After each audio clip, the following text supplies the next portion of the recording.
की तौहीद, अल्लाह की वहदानियत, यानी उसकी इबादत कैसे करना है, अल्लाह की ज़ात व सिफ़ात क्या है, इनका जानना ज़रूरी है। वहीं ये भी जानना ज़रूरी है कि शिर्क क्या है। हज़रत उमर फ़ारूक रज़ी अल्लाह ताला अन्हु का बहुत प्यारा जुमला है कि जिस तरह हम नेकियों को, हक़ को जानते हैं, खैरात को जानते हैं, उसी तरह हमें बुराइयों को भी जानना ज़रूरी है। वरना अगर हम बुराइयों को नहीं जानेंगे, नतीजा क्या होगा, हमें पता ही नहीं है कि बुराई क्या है, तो हम उसे भी कर बैठेंगे, इसलिए कि पता नहीं है। जब पता होगा कि हाँ ये बुराई है, ये गलत है, ये मुनकर है, तो नहीं करेंगे।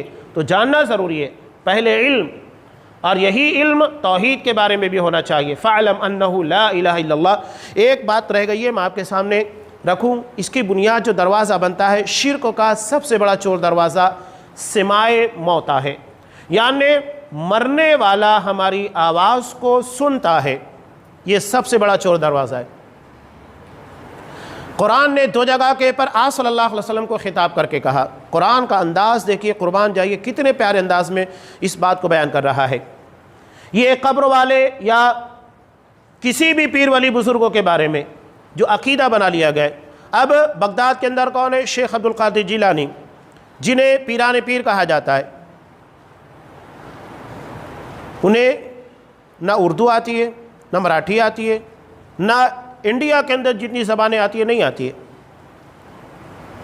अगर बिलफर्ज ये मान लिया जाए कि वो सुनते हैं, तो यहाँ से अगर कोई मराठी के अंदर कहे कि मलाहा पाइजे, तो वो क्या समझेंगे?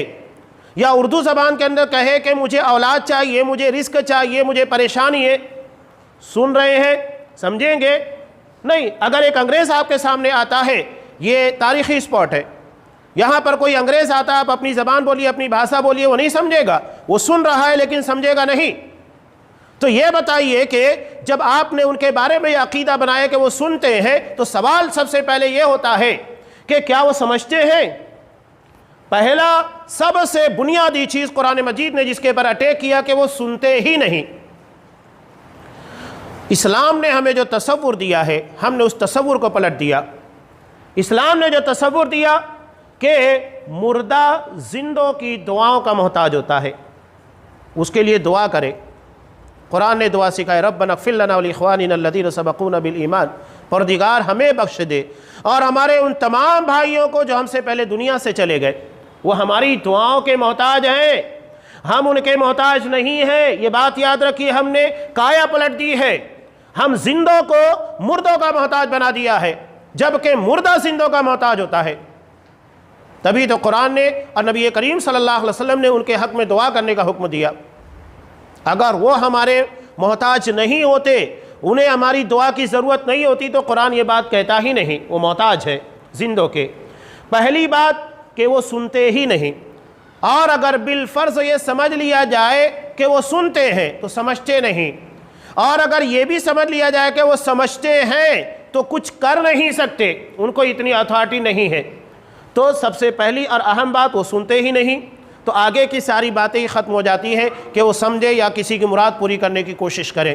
कुरान ने इसकी मिसाल जो दी, आप सल्लल्लाहु अलैहि वसल्लम को खिताब करके डायरेक्ट कहा, इन्नका ला तुस्मिउल मौता वला तुस्मिउस सुम्मा दुआ।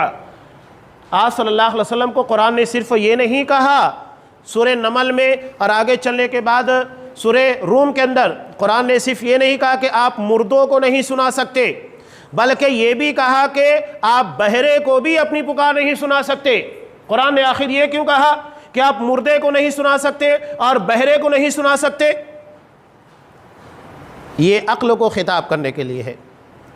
एक इंसान जिंदा है, देख सकता है, खा सकता है, आम इंसान की तरह पूरी ज़िंदगी गुजार रहा है, लेकिन अल्लाह ने उसकी एक सलाहियत को सल्ब कर लिया है, सुनने की। वो बहरा है। आप घंटों उसके सामने चीखिए, चिल्लाइए, वो आपकी आवाज़ नहीं सुनेगा। तो जब एक इंसान जो मुकम्मल तरीके से ज़िंदा है, अल्लाह ने सिर्फ उसके सुनने की सलाहियत को सल्ब कर लिया है, बहरा बना दिया है, तो वो सुन नहीं सकता, तो वो इंसान जो मुकम्मल तरीके से मर चुका है वो कैसे सुनेगा? गौर कीजिए, कुरान कितने प्यारे अंदाज से बयान कर रहा है। जिंदा इंसान सिर्फ बहरा होने की वजह से नहीं सुन सकता, तो मरा हुआ इंसान कैसे सुनेगा? नामुमकिन है। ये शिर्क का चोर दरवाज़ा है, यहीं से शिर्क के रास्ते खुलते हैं। जब हमने ये समझ लिया कि ज़िंदा दरअसल मुर्दों का मोहताज नहीं है और मुर्दा सुनता नहीं है, तो शिर्क के सारे दरवाजे बंद हो जाते हैं, ना किसी के वसीले की ज़रूरत रह जाती है, ना कुछ रह जाती है। यही तौहीद है जिसको हमको समझना चाहिए। अल्लाह तबारक व तआला इस हकीकत को समझने की तौफीक दे। और हज़रत इब्राहीम अलैहिस्सलातु वस्सलाम की जो दुआ है कि परवरदिगार इस शहर को अमन वाला बना और मुझे और मेरी नस्ल को बुतों की इबादत से यानी शिर्क से महफूज रख। परवरदिगार हम भी यही दुआ तुझसे मांगते हैं कि परवरदिगार हमारे शहर को, हमारे मुल्क को अमन वाला बना और हमें और हमारी ज़ुर्रियत, हमारी नस्ल को, मुसलमानों को शिर्क जैसी कभी जिसके पर अल्लाह ने कोई समझौता नहीं लगा, कोई मग़फ़िरत नहीं रखी है, परवरदिगार तू हमें इस अजीम गुनाह से महफूज रख। अगर जाने अनजाने में कहीं किसी तरीके से शिर्क हुआ है, परवरदिगार हम उससे तुझसे मग़फ़िरत तलब करते हैं, उसके बारे में तेरे सामने तौबा करते हैं। हमें किसी भी मौके पर शिर्क या उसके कबील की कोई भी चीज़ हो उससे हमारी हिफाजत फरमा, उम्मत की हिफाजत फरमा। कब्र परस्ती है, नस्र न्यास है जो गैरुल्लाह के नाम पर की जाती है, इन तमाम शिर्कों की चीज़ों से उम्मत मुस्लिमा को महफूज रख। उन्हें दीन की सही समझ अता फरमा, तेरी तौहीद उन्हें समझने की तौफीक दे, हमें उसे समझाने की तौफीक इनायत फरमा। हमारी ज़िंदगी उसी के परख और ज़िंदगी का ख़ात्मा उसी के पर फरमा। आमीन। बारकल्लाहु लना व लकुम फ़िल क़ुरआनिल अज़ीम व नफ़अनी व इय्याकुम बिल आयाति व ज़िक्रिल हकीम। इन्नहु तआला जव्वादुन करीमुन व लकुम रऊफ़ुर रहीम।